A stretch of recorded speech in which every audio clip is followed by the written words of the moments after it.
Oke, Shalom Indonesia, Shalom Nusantara, selamat pagi teman-teman yang ada di TikTok, selamat pagi teman-teman yang ada di Zoom, ada ratusan dan ada ribuan teman-teman yang ada di YouTube dari berbagai tempat. Selamat pagi Indonesia, selamat pagi Nusantara.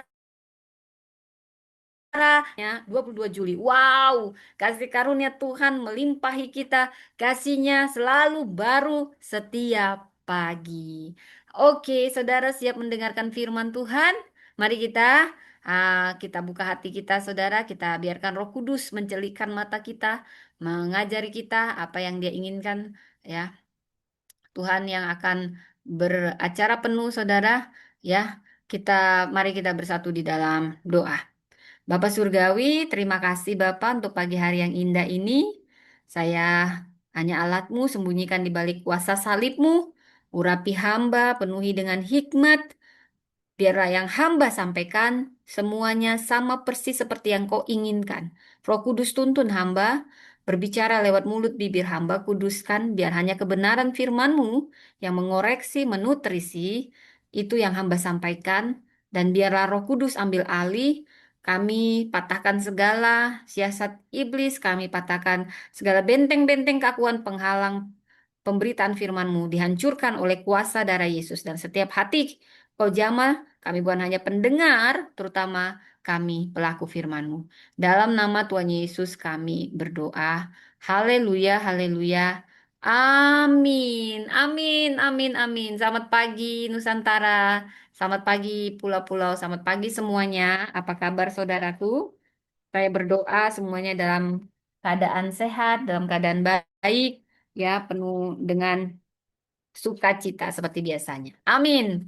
Baik, saudara, saat ini saya ingin membawa kita lebih dalam. Kita akan membahas ya. Oke, kedokteran Bali, mohon doain. Oke, baik. Nanti DM saya ya. Jadi nanti selama khotbah ini saya tutup chat dulu karena kadang banyak cat-cat lain yang mengganggu supaya saya tetap fokus ya. Dan saudara bagi Anda yang perlu didoakan, yang rindu didoakan, saudara dengan penuh iman ya, saya percaya kuasa doa. Anda boleh DM saya, kita akan dukung doa bersama tim. Kuasa doa sangat besar. Tapi sebenarnya Anda juga berdoa itu bersama ya dua tiga orang ya itu sangat powerful saudara ya percayalah ya tapi apapun yang Anda imani saya berdoa itu terjadi atas Anda ya saudara dan saat ini saudaraku mungkin uh, ini walaupun ibadahnya untuk empower woman tapi ini juga untuk semua ya empower man empower woman semuanya ya. Saudara yang terkasih, kita akan membahas tentang satu tokoh, tiga tokoh perempuan, dan saya menyebut ketiga tokoh perempuan ini adalah perempuan penentu zaman. Jadi, temanya hari ini perempuan penentu zaman.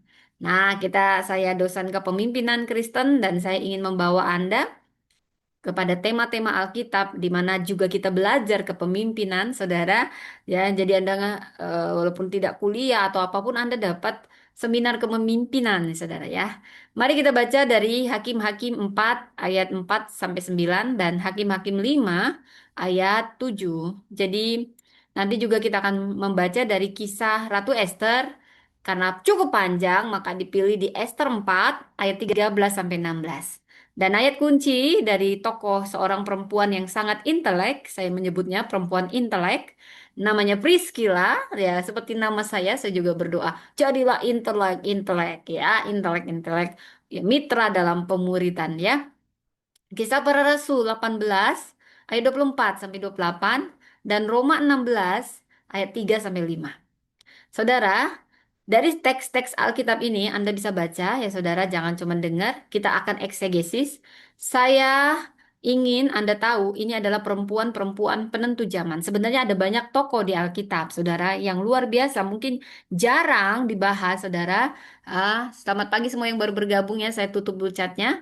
Nah, jadi, saya menyebut perempuan ini penentu zaman. Karena apa? Karena menentukan sejarah secara otonom. Ya, jadi bukan berdasarkan kekuatannya, saudara, tapi panggilannya, saudara, kekuatan Allah. Allah yang menjadi yang berdaulat dalam kehidupan mereka, Allah yang berdaulat atas sejarah, atas segala sesuatu. Allah adalah sumber panggilan, pembebasan, dan pertumbuhan umat. Dalam kedaulatan Allah, Allah ternyata tidak pernah membedakan laki-laki dan perempuan, sama-sama dipakai laki-laki dan perempuan. Kalau Anda membaca kitab suci, Allah memakai perempuan-perempuan penentu zaman. Jadi jangan ada lagi yang mendiskriminasi laki-laki dan perempuan. Jangan mendiskriminasi perempuan dalam kepemimpinan. Karena perempuan-perempuan ini adalah perempuan-perempuan pemimpin. Hanya segelintir sedikit, saudara ya. Walaupun pada saat itu budaya patriarkal, ternyata Tuhan menunjukkan saya tidak pernah membedakan laki-laki dan perempuan. Mereka sama-sama imago Dei, ya, si perempuan pemimpin, laki-laki pemimpin, ya. Jangan dibeda-bedain dalam kepemimpinan. Perannya beda, tapi saling melengkapi, saudara, ya. Ya, saya sambil minum, saudara, bagi Anda yang mau minum, minum dulu, ya. Jadi, dari sini kita bisa melihat ada tiga tokoh. Deborah, dia berdiri saat krisis. Esther, ratu yang cantik ini, dia bertindak saat-saat detik-detik menentukan, saudara. Wow, menegangkan sekali sebenarnya. Dan Priscilla, wow, saya diberi nama ini setiap kali saya mendengar nama Priscilla yang di Alkitab dan nama saya Priscilla, saya merinding, saudara. Itu seperti itu peneguhan panggilan saya. Dia ini memperlengkapi dan membangun generasi berikutnya dan saya bilang, Tuhan, saya mau jadi sosok yang memperlengkapi dan membangun generasi berikutnya. Itulah saya mulai dari media sosial ini, saudara ya. Saya membangun, nggak dibayar, tapi saya tahu bayaran dari Tuhan lebih tinggi, saudara ya. Ada generasi yang rindu mendengar firman Tuhan dan saya berdoa, siapapun yang mendengar, dimanapun, diperlengkapi untuk kerajaan Allah. Saudara, saya menyebut ketiga perempuan ini karena supaya cukup waktunya kalau mau disebut banyak perempuannya, saudara, banyak. Jadi penentu zaman. Harus dipahami, perempuan oleh anugerah Allah menjadi alatnya untuk menghadirkan perubahan sesuai kehendaknya. Mari kita masuk yang pertama, hakim-hakim kita mengeksegesis. Ini belum khotbah, ini masih eksegesis ya. Ya supaya kita kembali back to the Bible. Hakim-hakim 4 ayat 4 sampai 9 dan juga ayat 5 sampai 7. Deborah berdiri dan membangkitkan keberanian dalam krisis. Jadi kitab Hakim ini menggambarkan periode. Jadi setelah Yosua mati, muncullah zaman hakim-hakim sebelum raja-raja. Makanya hakim-hakim satu, nah, baru raja-raja ya saudara ya. Jadi ini ditandai pola yang terus berulang. Jadi Israel itu seringkali begini nih, makanya dibilang bangsa tegar tengkuk. Nanti nggak ada pemimpinnya, dia meninggalkan Tuhan. Jatuh dalam penyembahan berhala. Itu saja pola-pola dosanya Israel. Jadi Tuhan menyerahkan mereka kepada penindasan. Lalu nanti kalau udah kayak gitu minta tolong lah, berseru minta tolong.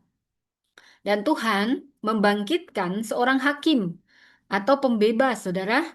Hakim itu meninggal, setelah meninggal, bangsanya begitu. Hakimnya meninggal, bangsanya jatuh lagi dalam dosa. Itulah dosanya Israel, tegar tengguk, ya saudara. Jadi masalah utama pada zaman para hakim bukan karena masalah utamanya bukan hanya karena kelemahan politik atau militer. Masalahnya adalah kemerosotan rohani, ya saudara ya.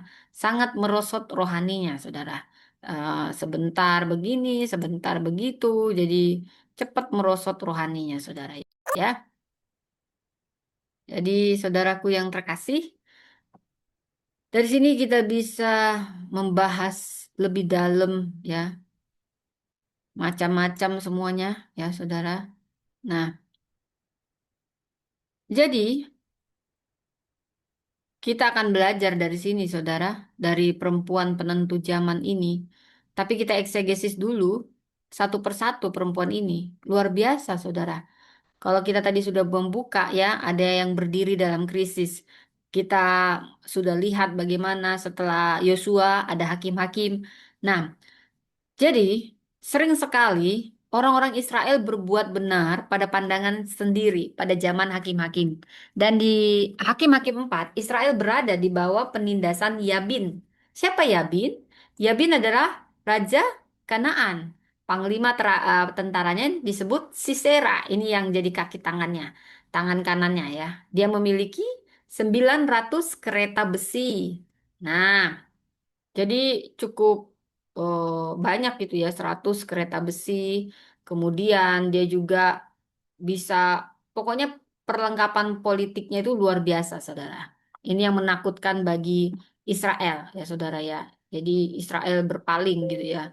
Mungkin mereka takut, wah kita nggak ada apa-apanya nih dibanding dibanding dibanding Sisera, dibanding ini itu gitu ya saudara ya.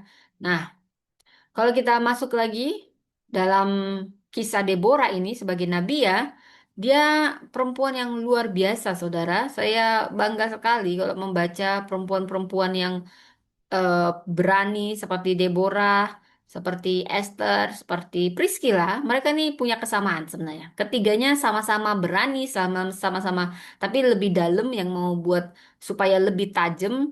Saya perkatakan di di sini ya, saudara. Kita bahas tentang Deborah dulu, saudara. Jadi Israel mengalami penindasan 25 tahun. Ini bukan konflik militer, tapi ini juga kelumpuhan sosial. Jadi Hakim-Hakim 5 ini menggambarkan jalan yang ditinggalkan. Jadi perjalanan tidak aman dan kehidupan masyarakat pada saat itu, pada zaman Deborah itu terganggu. Jadi disitulah Deborah muncul jadi hakim. Nah, paling sering kita lihat di Hakim-Hakim 4, Deborah Nabia. Jadi dia punya suami namanya Lapidot. Dia seorang Nabia. Kalau laki-laki Nabi, kalau perempuan Nabia. Dia jadi hakim, saudara. Jadi dari sini kita tahu Allah nggak pernah bedain laki-laki dan perempuan. Karena kalau ada Deborah, itu artinya Tuhan nggak pernah bedain gender. Tapi pada saat itu yang dia panggil Deborah mungkin hanya soal jumlah karena pada saat itu patriarkal, saudara. Sekarang kan pemimpin perempuan banyak, saudara ya. Saya berdoa semakin banyak, seimbang, saudara ya.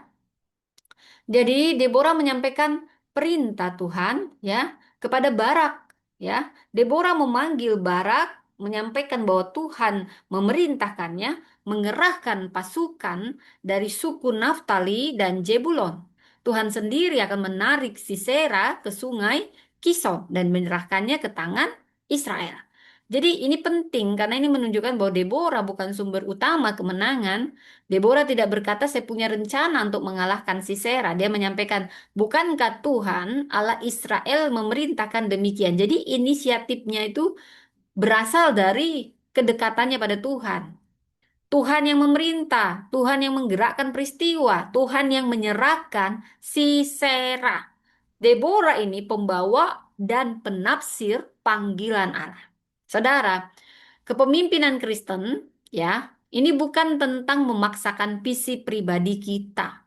Tapi kita bukan berarti aku maunya begini Tuhan, berkati ya Tuhan. Kamu maksa Tuhan. Bukan kehendakmu, bukan visimu, tapi apa yang menjadi kamu harus belajar mendengar suara Tuhan, lalu menyesuaikan tindakan dan kehendaknya. Jadi pemimpin Kristen tidak boleh menjadikan dirinya sumber keselamatan bagi organisasi atau bagi umat. Ini mohon maaf ya, saudara. Ia harus menyadari bahwa Allah lah sumber pisih, sumber kuasa, sumber kemenangan. Ini yang harus disadari, saudara. Mungkin kita masuk lebih dalam kepada kisah Deborah ini setelah kita tadi mengeksegesi, saudara. Kita membaca ayat per ayat. Ini luar biasa, saudara. Saya sangat diberkati.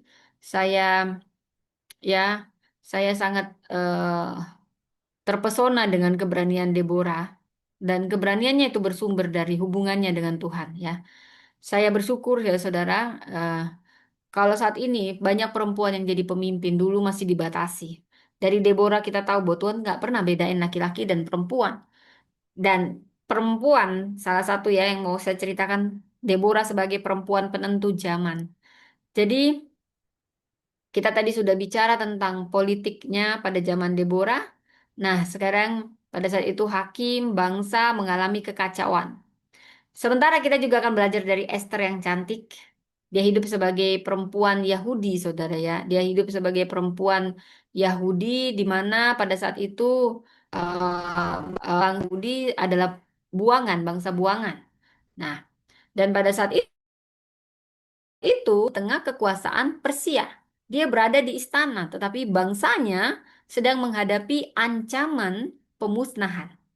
Dan kalau kita mau bahas tiga perempuan ini, yang ketiga adalah Priscilla. Dia hidup di masa gereja mula-mula. Jadi saya membawa tiga perempuan dengan tiga masanya masing-masing. Deborah, Esther, Priscilla. Dan Priscilla ini di zaman gereja mula-mula, sudah di perjanjian baru. Kalau tadi Esther, Deborah di perjanjian lama. Jadi Priscilla bukan ratu, bukan hakim, bukan tokoh yang berkhotbah di hadapan ribuan orang, tapi melalui rumah Priscilla dan Aquila, melalui pekerjaannya, pengajarannya, kemitraan, dan mentoring, dia membentuk masa depan gereja. Wow, perannya besar di gereja mula-mula, pengaruhnya besar di gereja mula-mula. Jadi baik Deborah, Esther, dan Priscilla, mereka memang berbeda, zamannya berbeda, karunianya berbeda, tapi masing-masing punya ya saudara. Tetapi memiliki satu kesamaan. Mereka mau dipakai Tuhan. Untuk apa? Untuk menghadirkan perubahan pada zaman mereka. Di zaman masing-masing. Saya berdoa saat ini, siapapun Anda yang mendengar, Anda ibu, Anda wanita karir, Anda hanya anak SMA. Apapun pada zaman ini, saudara Anda dipakai Tuhan menjadi penentu zaman yang turut andil berpengaruh di zaman ini. Jadi, saudara, setiap zaman itu punya tantangannya sendiri, saudara. Jadi, seandainya aku hidup di zaman lampau, sebenarnya zaman lampau itu punya tantangannya sendiri. Tantangan hari ini juga, zaman ini juga punya tantangannya sendiri. Ya, pada zaman kita, ya, setiap perempuan menghadapi tekanan yang sangat kompleks. Ada perempuan yang harus jadi ibu, jadi istri, jadi pekerja, jadi pemimpin, jadi mahasiswa, jadi pelayan gereja, jadi pengelola rumah tangga, dan penopang ekonomi keluarga pada waktu yang sama. Ada perempuan yang terlihat kuat di luar, tetapi sebenarnya dia sudah lelah di dalam, saudara. Wow, ada yang begitu, saudara. Jadi pura-pura kuat aja dia sebenarnya. Sebenarnya dia udah lelah. Ini saya minum dulu karena agak lelah juga, saudara ya. Ada perempuan yang berhasil secara akademik, tetapi masih meragukan nilai dirinya. Ada perempuan yang memiliki kemampuan, tetapi tidak. Ada ini hati pemimpin yang kayak gini kecil banget, saudara ya. Punya kemampuan dilihat, punya potensi, tapi dibungkam. Nggak pernah diberi ruang. Nah, berdosa nih pemimpin kayak gini ya. Nah, ada perempuan yang memiliki posisi, tapi takut menggunakan pengaruhnya. Ini nih, bodoh yang kayak gini, nggak mau menggunakan pengaruhnya. Ada perempuan yang sibuk ngurusin semua orang, ya. Tapi dia kehilangan dirinya sendiri, karena dia asik sibuk gitu ya. Pagi-pagi perempuan itu sibuk. Saya tuh harus multitasking, saudara. Saya bangun harus pagi-pagi ya, kalau saya mau saat teduh karena butuh 30 menit, kadang saya bisa duduk tenang dulu ya 5 menit atau 15 menit. Ya lalu biasanya ke toilet ya, sembari itu langsung saya nanak nasi. Karena kemudian makanya saya atur dekat kamar saya gitu ya, menanak nasi, kemudian ikan. Jadi udah saya siapin malam. Jadi pagi itu tinggal manas-manasin, naruh-naruh gitu saudara ya. Baru saya sambil saat teduh menunggu itu. Selesai saat teduh, selesai masak. Karena saya kukus-kukus gitu ya saudara ya. Perempuan harus cerdik saudara. Dia harus bisa sana sini. Saya pernah minta tolong suami saya. Dia pegang air sampai air tumpah waktu diisi ya. Pakai kangen gitu ya, eh sampai tumpah, kelabakan, kepanasan megang ini, langsung ngeluh. Langsung saya bilang, itulah yang saya rasakan setiap hari. Saya harus baik, saya harus bangun cepat. Kalau saya nggak bangun cepat, semuanya keteteran, saudara.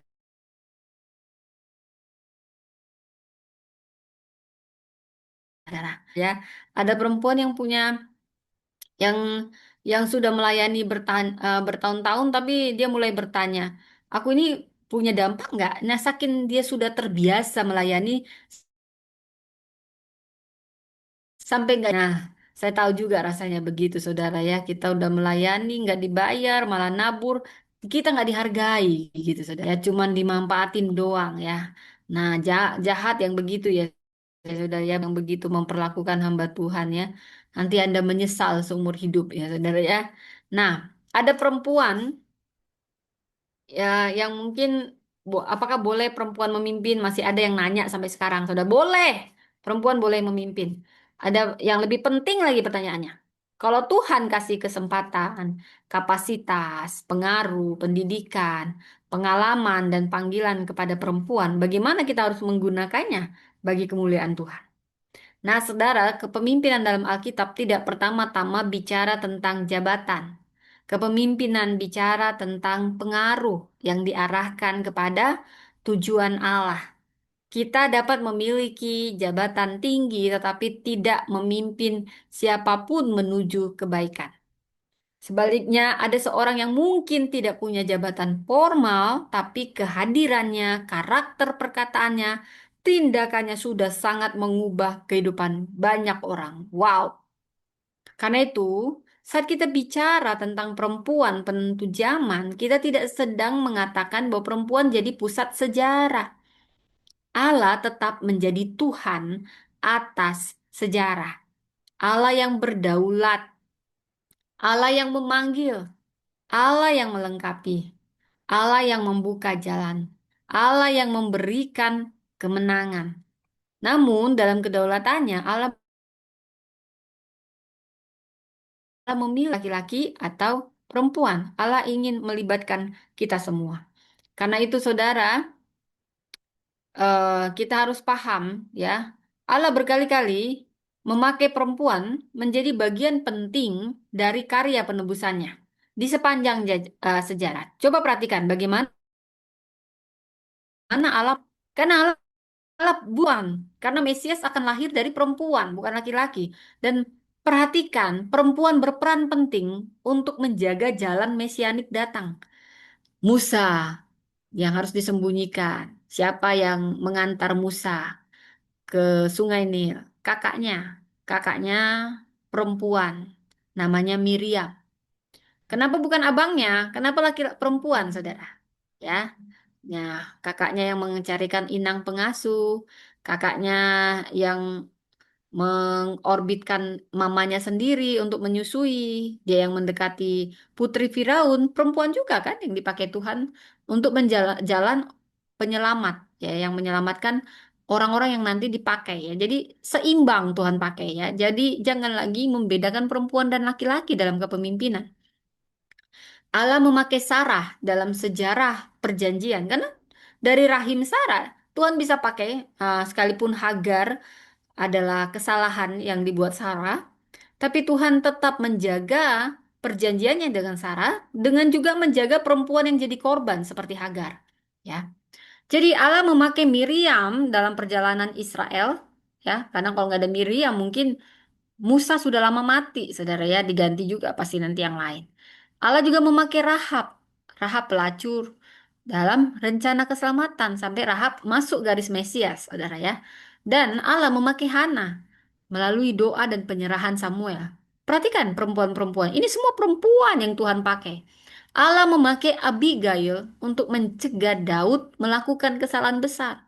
Karena perempuan perannya berbeda dipakai Allah. Karena kalau misalnya yang dipakai Allah si Nabal, Daud makin marah, ya kan? Atau dipakai laki-laki yang lain, Daudnya makin marah. Makanya kadang peran perempuan dipakai melembutkan hati laki-laki. Seperti dia memakai Esther. Kenapa Tuhan nggak pakai Mordekai? Kenapa Tuhan harus pakai Esther?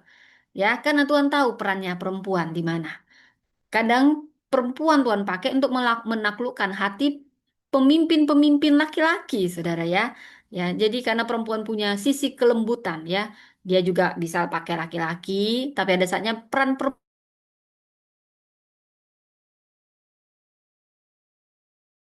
perempuan yang imbang semuanya.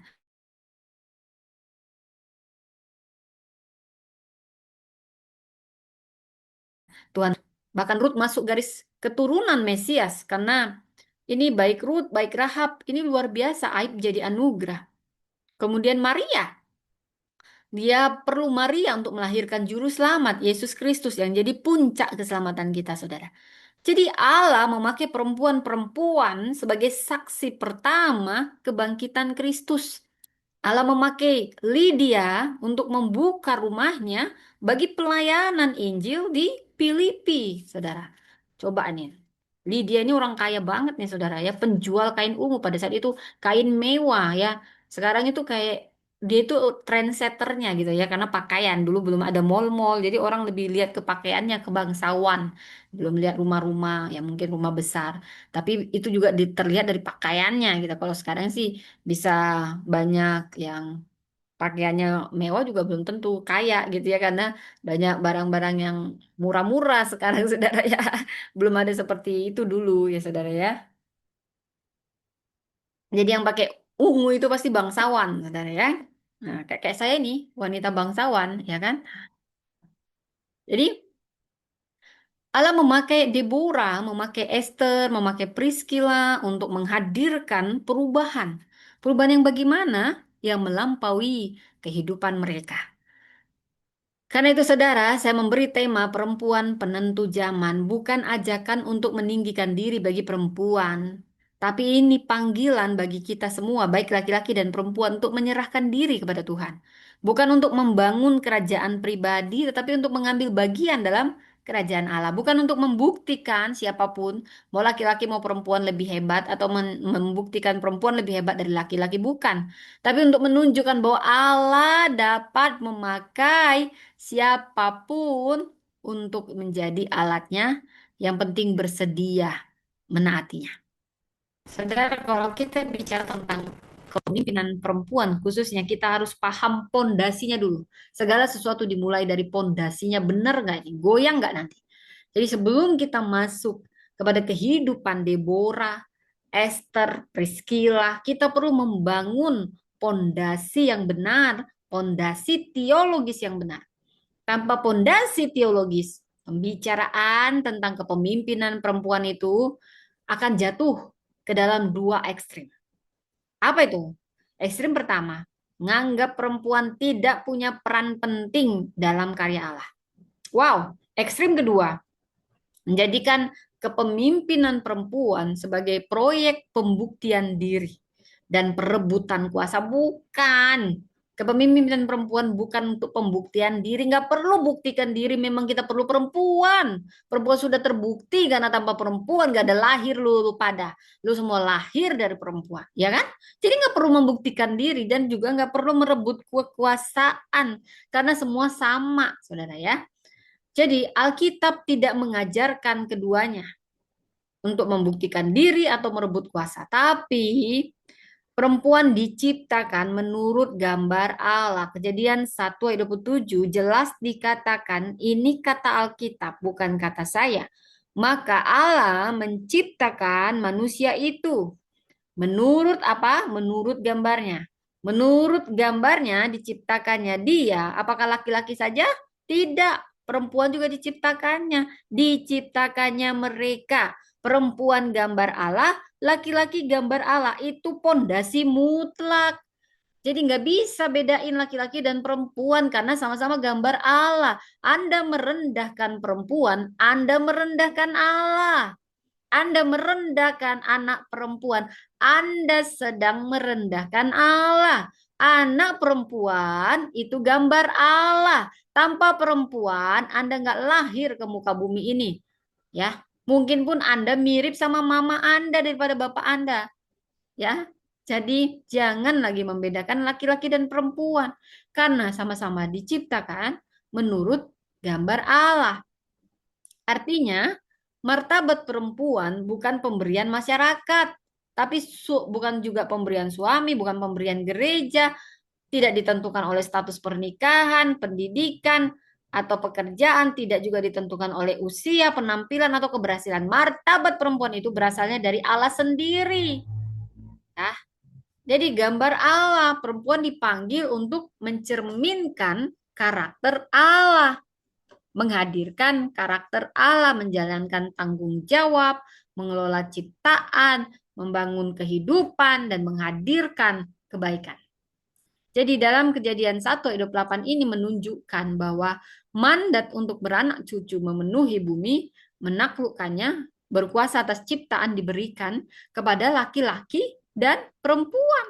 Jadi dengan kata lain, sejak penciptaan, perempuan bukanlah penonton dalam mandat Allah. Perempuan adalah mitra, mitra yang dipanggil untuk mengambil bagian dalam tanggung jawab ilahi atas dunia. Nah, tetapi dosalah yang merusak relasi dan penggunaan kuasa. Manusia jatuh dalam dosa, ini nggak hanya mengubah ataupun merusak relasi kita dengan Allah, dosa juga merusak relasi antara laki-laki dan perempuan. Kuasa yang seharusnya digunakan melayani, akhirnya jadi alat menguasai. Perbedaannya yang seharusnya jadi kekayaan, perbedaan laki-laki dan perempuan itu sebenarnya kekayaan. Ini justru jadi alasan merendahkan. Karunia yang seharusnya dipakai bersama justru menjadi persaingan, seakan-akan laki-laki dan perempuan bersaing padahal saling melengkapi. Jadi kalau kita bicara kepemimpinan, kita harus sadar bahwa masalah utamanya bukan sekedar kurangnya keterampilan, saudara. Masalah utamanya adalah masalah hati yang berdosa. Kepemimpinan tanpa transformasi hati ini hanya akan jadi manipulasi. Kepemimpinan tanpa kerendahan hati ini dapat menjadi dominasi. Kepemimpinan tanpa kasih ini dapat menjadi eksploitasi. Kepemimpinan tanpa kebenaran ini dapat menjadi pencitraan. Karena itu kepemimpinan Kristen ini tidak dapat dipisahkan dari karya penebusan Kristus. Dalam Kristus identitas dan panggilan dipulihkan. Tadi karena dosa semua rusak relasinya, tapi dalam Kristus semua dipulihkan. Ada pemulihan. Kaulah Tuhan, pemulihku. Kau pulihkan hidupku. Saudara, dalam Tuhan kasih karunia selalu cukup untuk memulihkan apapun. Syaratnya bawa itu semua kepada Tuhan. Galatia 3:28 menyatakan bahwa dalam Kristus tidak ada Yahudi, tidak ada Yunani, tidak ada hamba, tidak ada orang merdeka, tidak ada laki-laki atau perempuan. Semuanya satu dalam Kristus. Ini bukan berarti dihapus ya, berarti nggak ada perbedaan biologis, sosial, atau fungsi. Tapi dari ayat ini menegaskan bahwa keselamatan, warisan janji Allah, dan keanggotaan dalam tubuh Kristus tidak ada kelompok yang lebih dekat kepada Allah daripada kelompok lainnya. Perempuan tidak menerima Roh Kudus yang kelas 2. Nggak ada Roh Kudus kelas 2. Nggak ada panggilan kelas 2. Nggak ada keselamatan kelas 2. Walaupun pada saat itu perempuan ditaruh kayak kelas 2. Pada hari Pentakosta, Petrus jelas menyatakan, mengutip Yoel, anakmu laki-laki dan perempuan akan bernubuat. Nggak ada dibilang, anakmu laki-laki aja bernubuat. Enggak. Dua-dua, saudara. Jadi Roh Kudus itu nggak ada, ya karena perempuan kelas 2, makanya Roh Kudusnya kelas 2. Panggilannya untuk perempuan kelas 2. Semuanya kelas 2, kelas 2, kelas 2. Wah, nggak ada. Tuhan aja nggak bedain, siapa lu beda-bedain. Siapa lu? Lu aja lahir dari perempuan, lu beda-bedain. Nah, nanti lu gigit jari kalau nggak ada perempuan. Ya, jadi, jadi Roh Kudus dicurahkan kepada laki-laki dan perempuan. Jadi ini kehidupan dan pelayanan perempuan harus dilihat dalam kerangka karya Roh Kudus. Karunia diberikan bukan untuk kebanggaan pribadi, tetapi untuk membangun tubuh Kristus. Yesus memulihkan martabat dan perempuan. Kaulah Tuhan, pemulihku, kau pulihkan hidupku. Saudara, Yesus begitu baik, Tuhan begitu baik bagi kita semua. Apapun yang rusak, kasih karunia-Nya memulihkan apapun. Saudara, saya mau cerita dalam konteks masyarakat kuno, Yesus memperlakukan perempuan dengan cara yang sangat bermartabat. Pada saat itu, perempuan kelas 2 di zaman Yesus, bahkan dalam pengadilan suara perempuan gak diakui, saudara. Segitunya ya, dunia ini memperlakukan perempuan ya. Segitunya budaya itu begitu jahat. Begitulah dosa menghancurkan relasi. Tapi Tuhan memulihkan.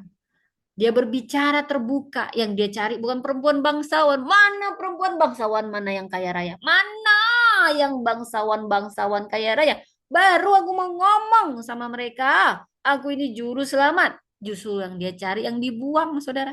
Yang terbuang, yang bahkan untuk cari minum aja dia harus sembunyi. Saking dia malu dengan hidupnya. Tapi Tuhan pencipta langit bumi ini mencari yang terbuang itu. mencari yang tertolak itu, mencari orang-orang yang nggak dianggap itu. Udah, Samaria perempuan pula. Kalau perempuan bangsawan kayak saya, kaya raya, wah masih mending saudara. Ini perempuan yang nggak benar saudara. Tapi itu yang dicari Tuhan. Dia mencari yang terhilang, dia mencari yang terbuang saudara. Itu yang bangsawan itu jangan terlalu dipikirin saudara. Terimalah, terima gitu ya saudara ya. Ini saya sambil minum ya saudara ya.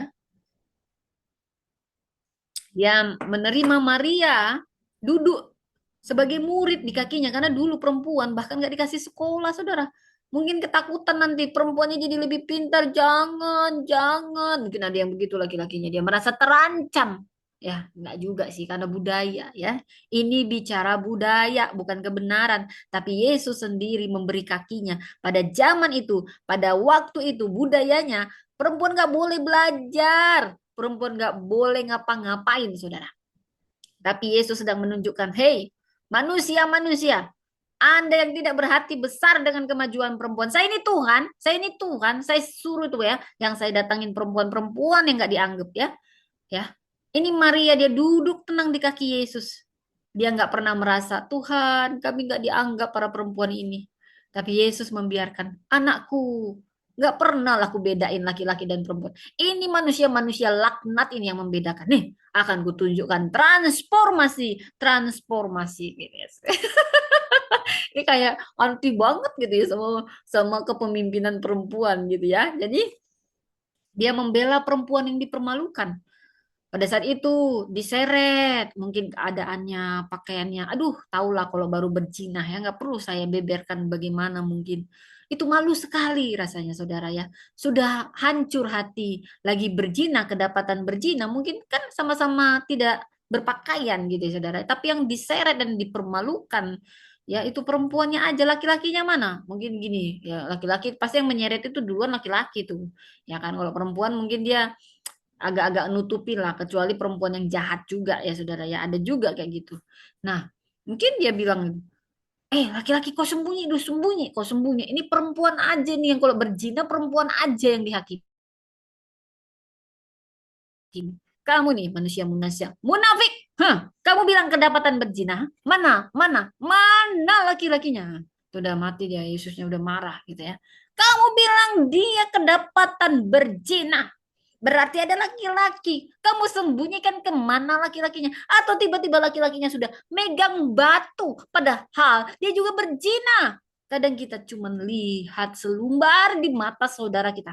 Hah? Di mata kita balok nggak kita lihat ya. Begitulah. Selalu perempuan yang disalahkan. Kalau nggak ada anak laki-laki, perempuannya salah. Nikah lagi. Kalau nggak ada anak, perempuannya salah. Nikah lagi. Padahal mungkin yang salah laki-lakinya bukan perempuannya. Saudara ya. Nah, perempuan juga ada yang dodong kayak gini, saudara ya. Dia juga nyalain perempuan. Harusnya perempuan support perempuan, gitu ya. Jadi dia membela perempuan yang dipermalukan. Dia menerima pelayanan dan dukungan perempuan. Dia menyembuhkan perempuan yang dianggap najis. Dia mempercayakan berita kebangkitannya pertama-tama bukan kepada laki-laki. Dia muridnya yang dia pilih 12 murid itu laki-laki, saudara. Tapi sebenarnya itu hanya dia mengikuti budaya pada zaman itu. Tapi murid-muridnya juga perempuan, bahkan lebih efektif. Satu kota pada hari itu juga bertobat gara-gara perempuan Samaria ini. Belum ada murid-murid Yesus satu kota langsung bertobat. Tunggu dulu Roh Kudus, pencurahan Roh Kudus. Tapi itu perempuan, nggak ada dibilang tercurah Roh Kudus, maka satu kota bertobat. Tidak, apalagi kalau pada saat itu ada pencurahan Roh Kudus. Wah, saya pikir bukan hanya satu kota, satu bangsa bertobat. Itu artinya apa? Itu artinya Tuhan tidak pernah bedain laki-laki dan perempuan. Dia melihat hati dan siapapun yang bersedia dipakai. Mau Anda laki-laki, mau Anda perempuan di tangan Tuhan, semuanya luar biasa. Jadi nggak ada hubungannya dengan gender. Ya, Ibu Priscila, pagi-pagi jangan marah. Tidak, ini tegas. Sangat tegas ya. Jadi Yesus begitu menunjukkan banyak perubahan. Dia menyembuhkan perempuan yang dianggap najis. Dulu perempuan, ya maaf, masuk menstruasi aja dianggap najis, najis. Kayak apa gitu ya. Ya ampun, dia menerima pelayanan dan dukungan perempuan. Yesus itu pembela perempuan yang luar biasa. Saya sangat jatuh cinta pada Yesus kalau dengar cerita ini. Dia begitu menyentuh hati perempuan. Dia tahu sebegitunya karena dia yang menciptakan perempuan. Dia tahu, oh kamu perempuan, aku yang ciptakan kamu. Aku buat kau segambar dengan rupaku. Tapi manusia-manusia yang tidak berhati besar ini merendahkanmu. Kau adalah anakku, kau adalah putriku, kau adalah gambaranku. Makanya waktu dia datang ke dunia ini, yang duluan dia bela adalah kaum perempuan. Oh, kaum perempuan, gak pernah kau kecilin. Ini laki-laki yang berhati kecil yang mengecilkan. Hei, laki-laki yang berhati kecil, bertobatlah. Dia menyuruh para laki-laki ini bertobat dengan cara bagaimana dia memperlakukan perempuan.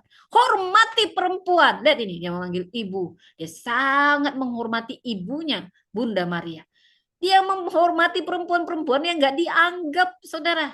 Dia sedang memberi teladan. Hei, laki-laki yang berhati kecil, bertobat kau. Hah, aku aja Tuhan pencipta langit dan bumi ini menghormati perempuan. Kamu siapa merendahkan perempuan? Hah? Pikiranmu yang kotor itu selalu merendahkan perempuan sebagai objek. Terbukalah kamu. Kamu semua lahir dari perempuan. Kalau nggak ada perempuan, kamu nggak lahir. Hormati perempuan. Nah, itu dia duluan datang itu datang begitu. Menunjukkan kepada semua dunia. Bahkan yang dia cari perempuan-perempuan yang terbuang. Perempuan-perempuan yang dianggap nggak ada nilainya bagi Tuhan. Oh, kau sangat bernilai. Yang punya 5 suami. Yang kedapatan berzina. Semua Tuhan rangkul. Oh putriku, putriku. Apalagi perempuan bangsawan yang baik hati seperti saya juga. Disayang Tuhan pasti lebih dahsyat. Jangan terlalu marah. Maksudnya kita semua disayang Tuhan ya. Kita semua. Jangan kita saya nggak lihat catnya, mohon maaf ya. Supaya saya fokus nggak lihat catnya aja nanti kelamaan saya nih bawa firmannya saudara ya. Jadi Yesus memperlakukan perempuan begitu terhormat saudara. Makanya saya sangat cinta sama Yesus. Yesus, aku cinta padamu, kau pembela kaum perempuan, kau tahu hatinya perempuan, karena kaulah yang menciptakan perempuan, kau mengajarkan ketika kau datang ke dunia, hormati perempuan. Nah, itu lagunya saya buat-buat sendiri. Oke, kita masuk lagi saudara ya. Jadi, kepemimpinan perempuan lahir dari identitas sebagai murid Kristus. Jadi pemimpin kita adalah murid. Jadi sebelum mempengaruhi orang lain, kita harus lebih dahulu dibentuk oleh Kristus. Sebelum berbicara, kita harus mendengar suaranya. Jangan kau bicara aja, bicara. Kapan kau dengar orang? Ha? Orang mau ngomong ini, kok bicara kayak aku juga, saudara ya. Aku pun mengakuinya dan bertobat. Aku bertobat ya. Jadi sebelum memimpin orang lain, kita harus dipimpin oleh Roh Kudus. Jadi kepemimpinan transformasional dalam perspektif Alkitab ini banyak digunakan dalam kepemimpinan modern. Jadi bukan dari dunia ini kau tarik kepemimpinan kepada kepemimpinan gereja. Salah kau besar. Semua sumbernya itu dari Allah, dari Alkitab. Ini semua sudah memberi kita strategi. Jadi secara umum kepemimpinan transformasional adalah kepemimpinan yang tidak hanya mengatur pekerjaan, tetapi mengubah manusia, mengubah budaya, cara berpikir, dan arah kehidupan. Saudara, pemimpin transformasional tidak hanya berkata, kerjakan ini, semua ini kamu yang kerjain ya. Kayak gitu. Dia membantu orang memahami kenapa tugas ini penting. Siapa kita ini? Kemana kita ini mau pergi? Tujuannya apa? Ya, dan kepemimpinan transformasional Kristen ini beda dengan sekuler, saudara. Tujuannya bukan untuk angka.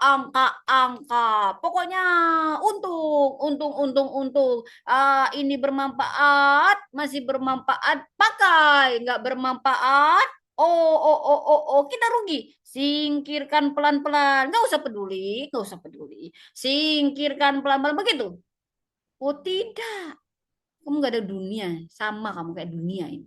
Nah, kamu harus pikirin namanya keadilan. Orang yang menjunjung keadilan, menjunjung kebenaran. Tuhan kasih beda.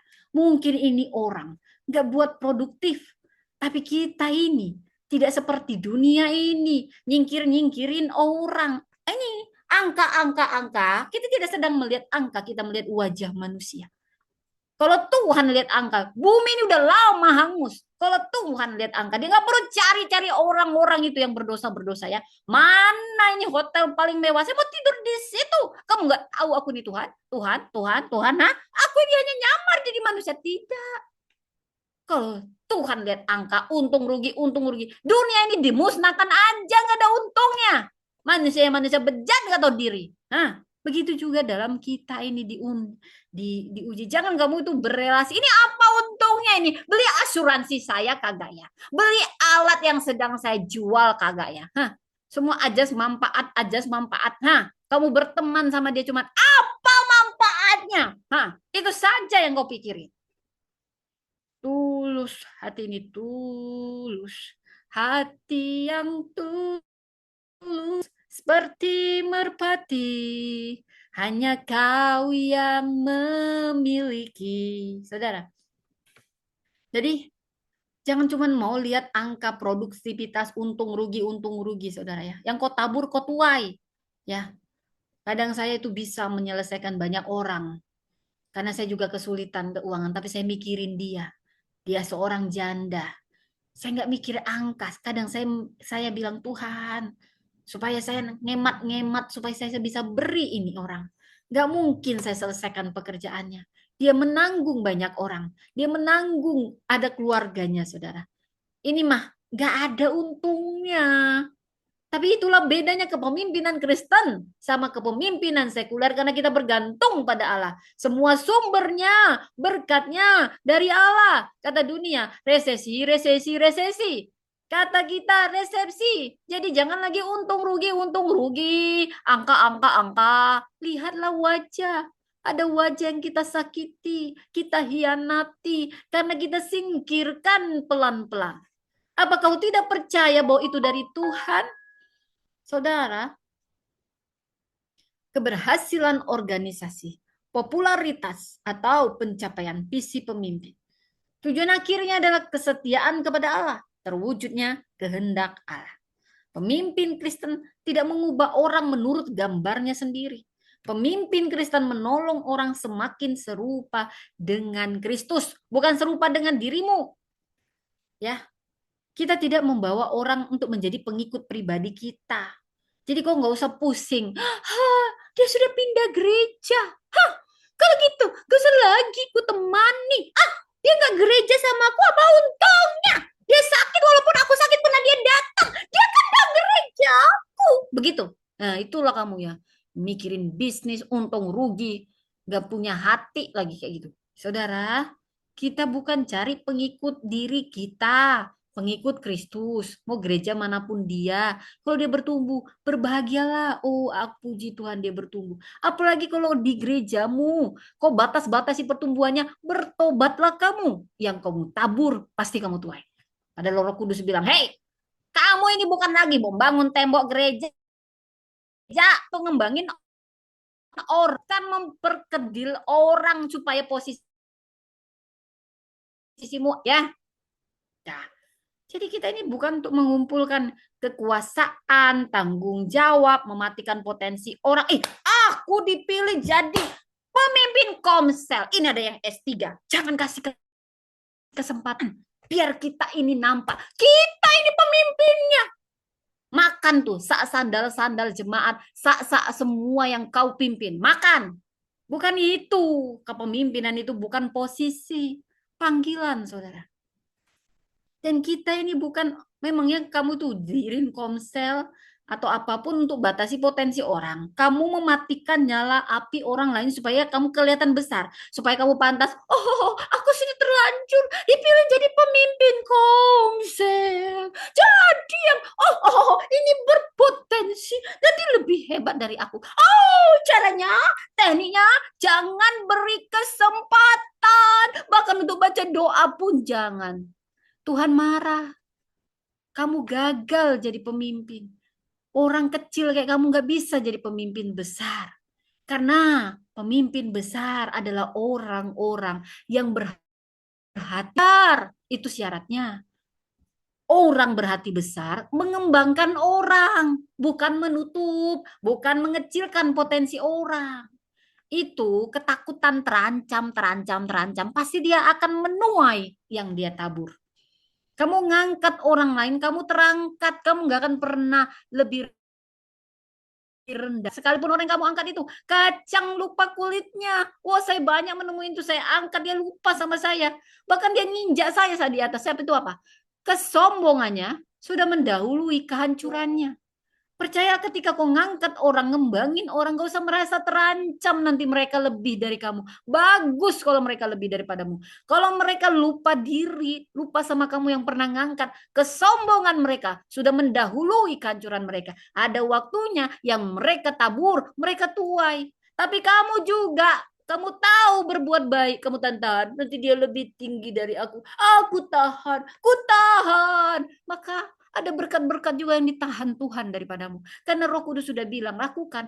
Kau tahu melakukan yang baik, kau tahan-tahan. Jangan dia berkembang. Oh, kesempatan doa pun tidak aku beri. Oh, biarin dia hanya pendengar. Rasain, rasain kami yang gak sekolah ini. Kami yang dipilih jadi pemimpin. Justru kalau kau gak sekolah, yang sekolah itu kau pakai bukan berarti mengancam posisimu. Karena kepemimpinan tidak bicara posisi. Kepemimpinan bicara panggilan. Orang yang berhati besar. Itu yang bisa dipakai jadi pemimpin besar. Lu mau nggak sekolah, tapi orang-orang akan ingat, oh di bawah kepemimpinannya aku bertumbuh. Bukan justru dibatasi, malu. Orang juga bisa baca, cuman diam-diam aja mereka. Karena sungkan, tapi mereka juga bisa baca kamu. Mereka nggak begitu ini, makanya nggak heran juga kok nggak berkembang-berkembang. Makanya bertobatlah kau, ya. Kau yang denger ini ya, bertobat atau temanmu kau ingat-ingat, oh ya ada ini, kami mirip-mirip, bertobat, nggak cuma diem. Terus si Priscilla nyindir aku, kalau kau tersindir, bagus, ya. Karena mungkin seperti Nabi Nathan menegur Daud. Saya tegur ini semua para pemimpin yang membatasi potensi orang. Makan tuh sandal-sandal jemaat, kalau kau takut terancam, makan. Kau ngangkat orang, kau yang terangkat, on, ya. Tapi kau batas-batasi potensi orang supaya kau nampak hebat karena kau terlanjur dipilih. Orang juga bisa nilai. Kau juga akan menabur yang yang kau menuai orang kau akan menuai yang kau tabur gitu saudara ya. Ini karena cepat kan ngomongnya. Penuh hikmat Tuhan. Ya, saudara, manusia yang telah dibentuk dalam kepemimpinan transformasional ada 4 unsur penting. Empat saja, gak usah banyak-banyak. Pengaruh melalui apa? Keteladanan. Pemimpin tidak hanya mengatakan yang benar, tapi harus hidup dalam kebenaran. Bagus kok mengatakan yang benar. Tapi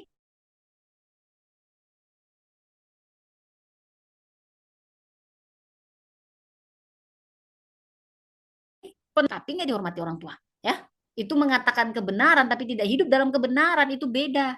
Setan pun bisa mengatakan itu. Setan aja tahu kalau Yesus itu adalah anak Allah. Makanya di sini yang on masih nanya, "Hah, kenapa Tuhannya disalib?" Udah dibilang untuk menebus dosa manusia, masa Tuhannya berdoa, dia sedang memberi teladan. Kenapa ya sudah terlanjur ya. Tapi mau aku bilang, kau suka atau tidak, Yesus adalah Tuhan. Ya, kalau kau kepanasan, tanya aja sama setan. Setan juga tahu. Makanya kuku setani. Makanya kuku buat hanya benci sama orang Kristen. Karena hanya di kekristenan adalah kebenaran. Kata setannya gitu. Ya kan? Oke, tapi memang itu kebenarannya, saudara. Ya, Anda suka atau tidak, Anda pusing atau tidak, pokoknya Yesus adalah Tuhan. Ya. Kemudian integritas, ya, integritas membuat orang percaya. Karakter memberi kredibilitas kepada perkataan, karena kita menghidupinya.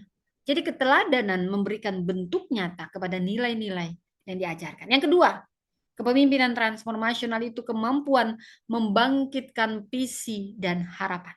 Pemimpin transformasional menolong orang melihat kemungkinan yang belum terlihat.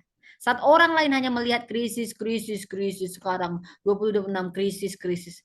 Tapi kita melihat kesempatan untuk taat, taat. Ketika orang lain melihat keterbatasan, kita melihat ruang bagi karya Allah. Ketika orang lain menyerah, nyerah, nyerah, justru kita membangkitkan harapan. Semangat, semangat. Nah, begitu. Itulah kepemimpinan transformasional mampu membangkitkan visi dan harapan. Ketiga, keberanian mengubah cara berpikir. Pemimpin transformasional itu berani mempertanyakan kebiasaan yang tidak sehat. Dia tidak menolak tradisi hanya karena tradisi itu lama. Dia juga tidak mempertahankan kebiasaan yang bertentangan dengan kebenaran hanya karena dari dulu sudah begini. Enggak juga, enggak kayak gitu. Tapi pemimpin transformasional ini mengajak orang berpikir bijaksana, kritis, dan alkitabiah. Dan yang keempat, perhatikan, perhatian kepada pertumbuhan orang lain. Perhatian kepada pertumbuhan orang lain. Pemimpin transformasional tidak hanya memakai orang untuk menyelesaikan program. Dia melihat manusia sebagai pribadi yang perlu didengar, dibentuk, didampingi, dikembangkan. Jadi keempat unsur ini dapat kita lihat dalam kehidupan Deborah, Esther, Priscilla.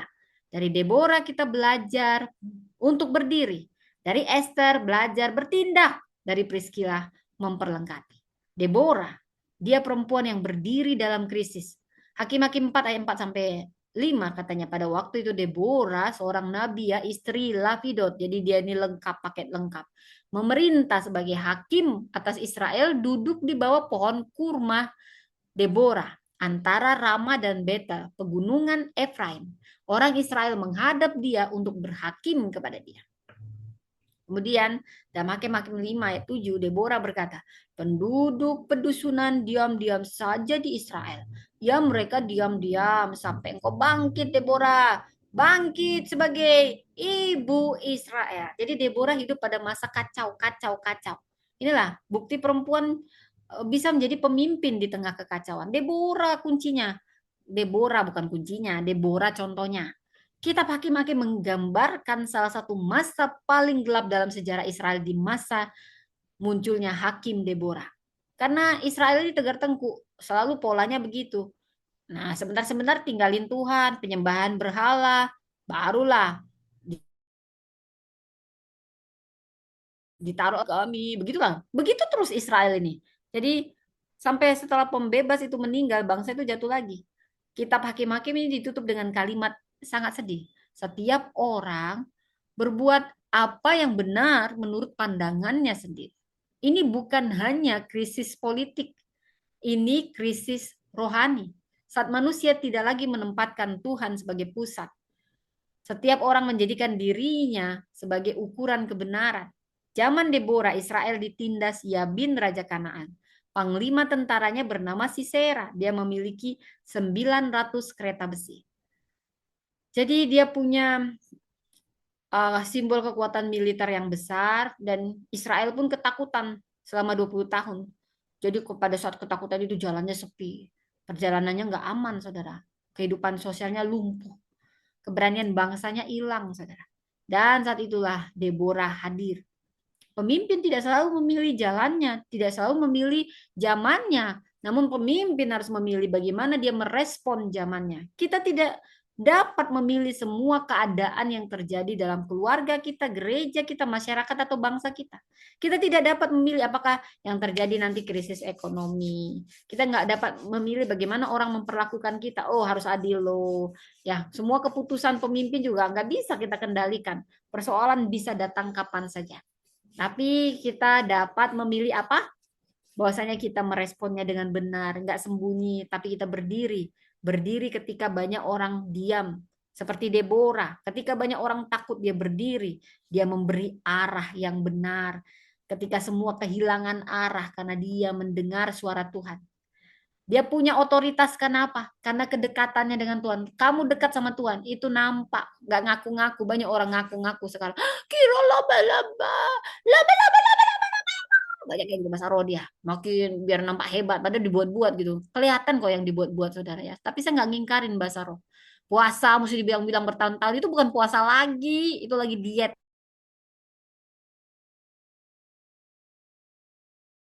ya. Ngomong-ngomong gitu ya. karakternya yang sakit, lihat-lihat, yang sakit ini untung nggak aku datangin. Banyak omong, banyak cincong, nampak kok itu semua dari buahnya. Ya, saudara. Jadi Alkitab menyebut Deborah sebagai seorang nabiah. Kepemimpinannya tidak lahir dari ambisi pribadinya.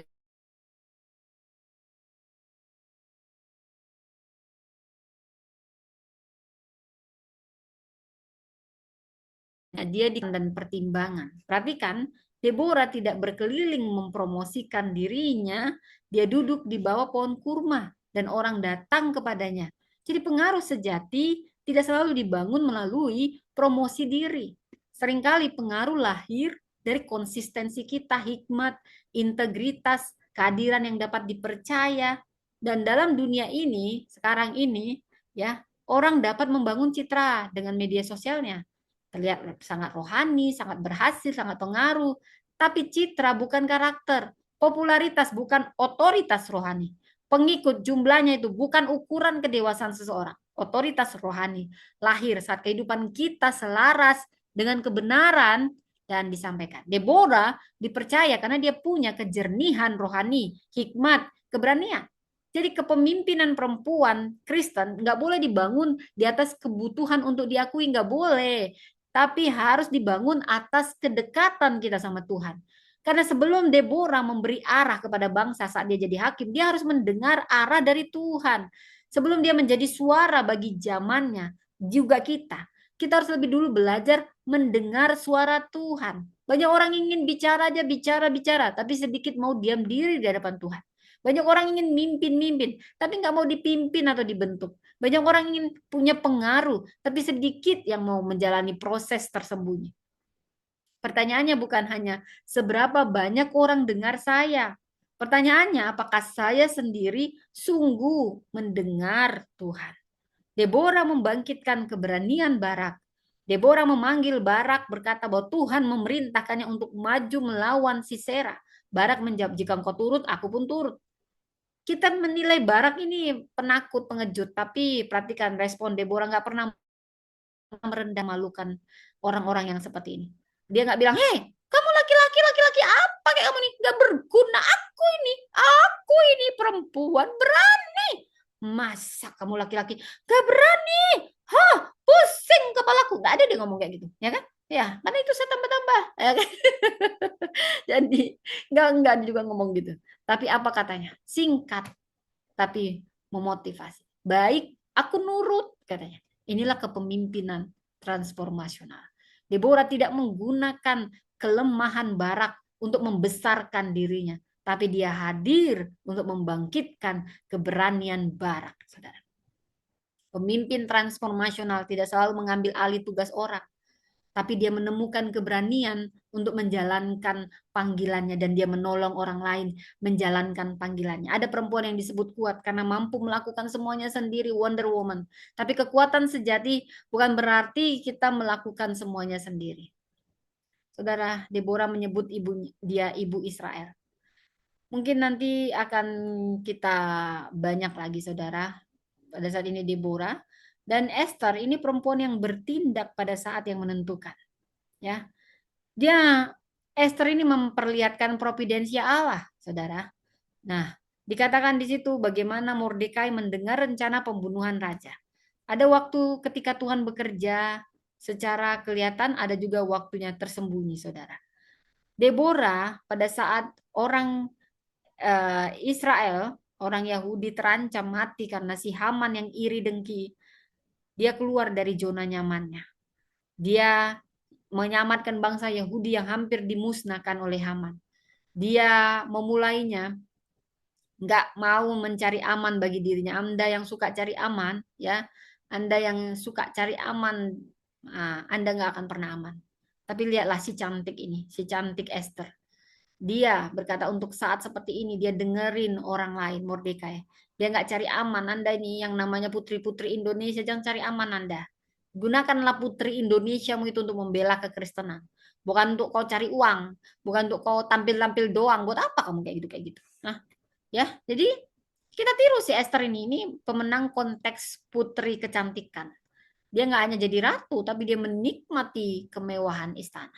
Ada tujuan yang lebih besar, saudara. Saudara, apa yang Tuhan ingin kerjakan? Kamu ada di saat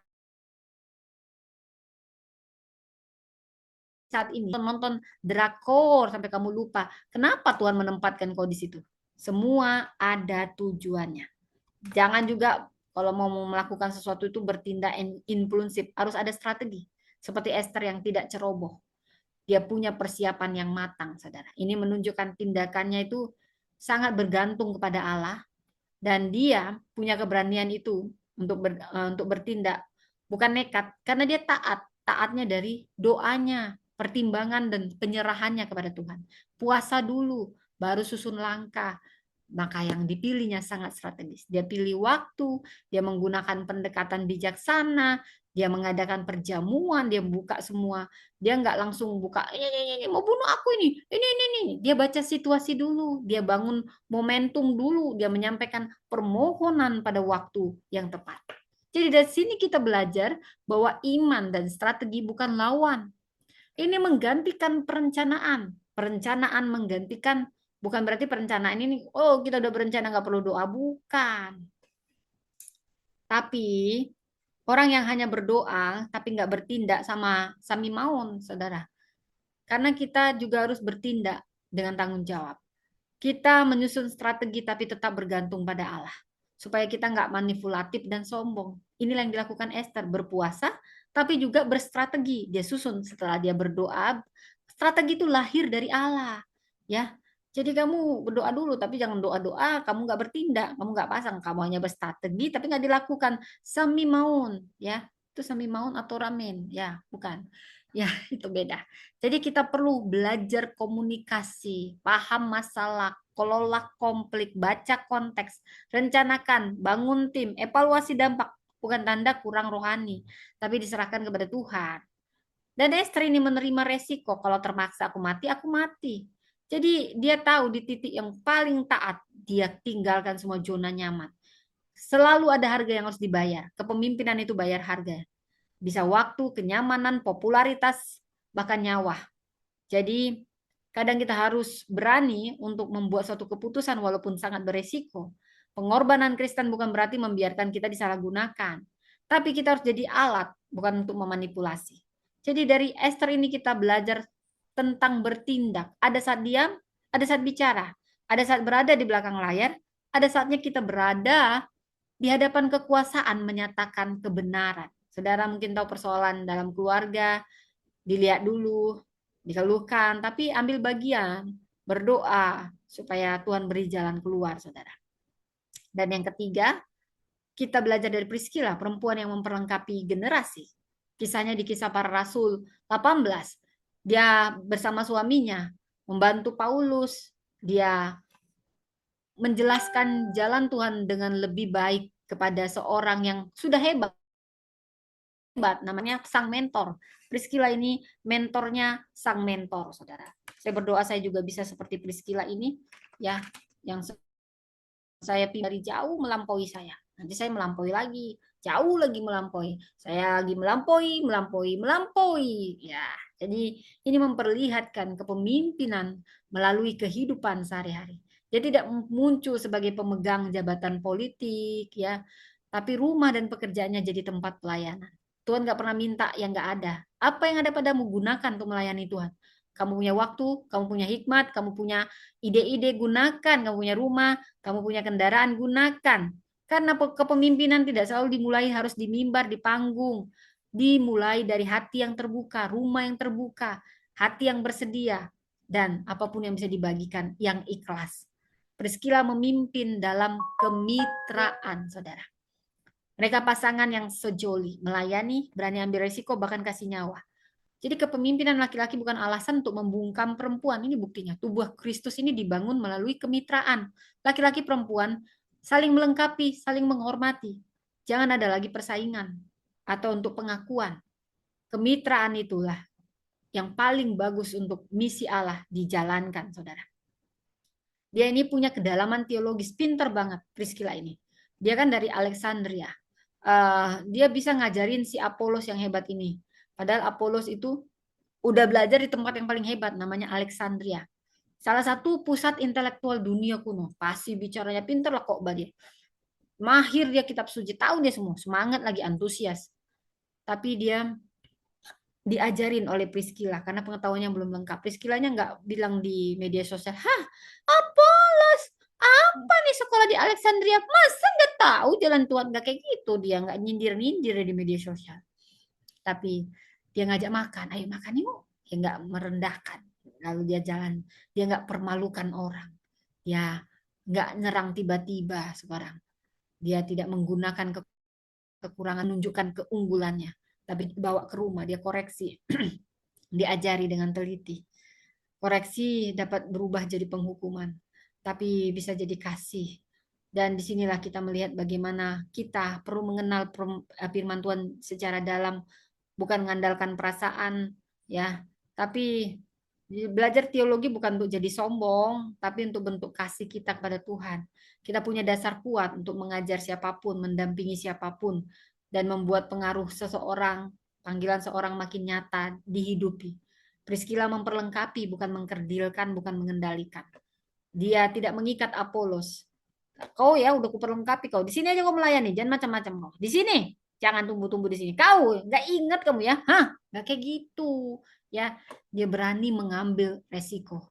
Ya, sampai waktu mau mati pun si Paulus masih ingat dia sama si Priscilla. Saya pun pasti ingat orang-orang yang mau mati sama saya. Tapi masalahnya belum ada orang-orang yang mau mati sama saya. Paling banyak juga yang memanfaatkan, saudara. Tapi tidak apa-apa. Ya, dia mempertaruhkan nyawanya untuk Paulus. Wow, dia berpindah tempat, diusir, buka rumah lagi, buka pelayanan lagi. Ya, dia menolong Apolos, ini dia mendukung Paulus. Wow, ini mentor yang luar biasa. Dia membimbing perempuan muda. Ya, dia pasti kalau laki-laki muda dia bimbing, apalagi perempuan muda, ya kan? Jangan pula laki-laki aja yang dibimbing, perempuan enggak, ya kan? Itu harus seimbang, saudara. Saya yakin ya mendampingi mahasiswa, jangan yang didampingin laki-laki aja nih, ini udah lain-lain ini berarti ya toh. Ya kan. Jadi, di tangan Tuhan benih kecil dapat menghasilkan warisan besar. Jadi perlengkapi setiap orang. Kita belajar dari Priscilla. Program dapat berhenti, gedung dapat rusak, jabatan bisa berakhir, popularitas bisa hilang. Tapi manusia terus membawa nilai diri, iman, dan misi kepada generasinya. Karena setiap perempuan terus. Siapa yang sedang saya perlengkapi? Banyak orang menunggu kita perlengkapi. Jadi dari sini kita saya simpulkan, mari kita berdoa, berdiri seperti Deborah, bertindak seperti Esther.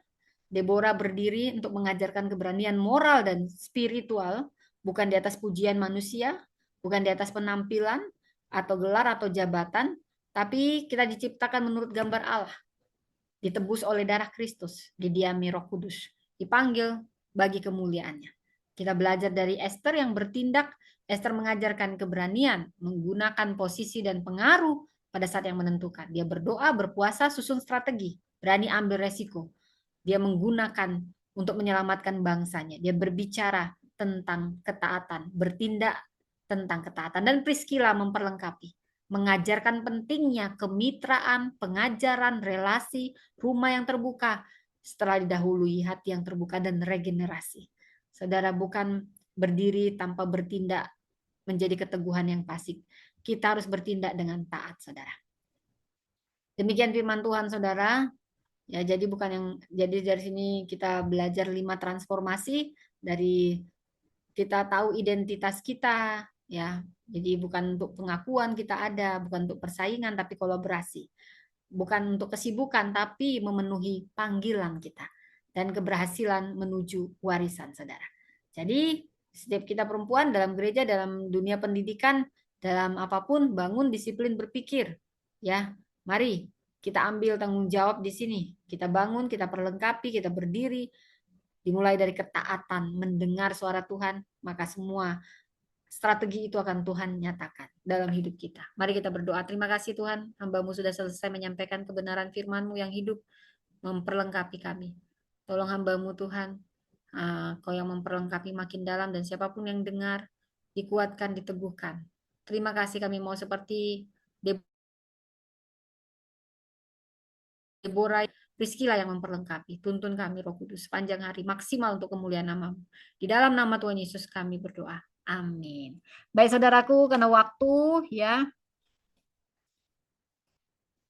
Ya, oke, apapun yang Anda katakan ya, ini yang baru-baru nyampe ya, nggak apa-apa. Lu ngatain orang, lu berdosa pagi-pagi. Oke, Tuhan, ya terima kasih winner, ya, terima kasih semuanya, ya.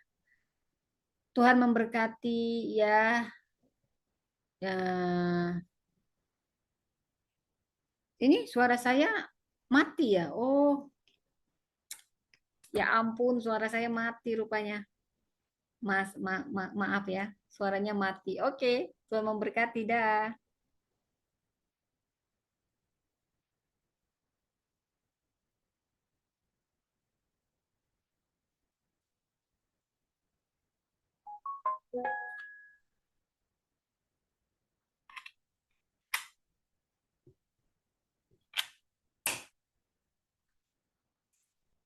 Oke, teman-teman yang ada di YouTube, terima kasih teman-teman semuanya. Baik adanya, baik Tuhan memberkati, dah.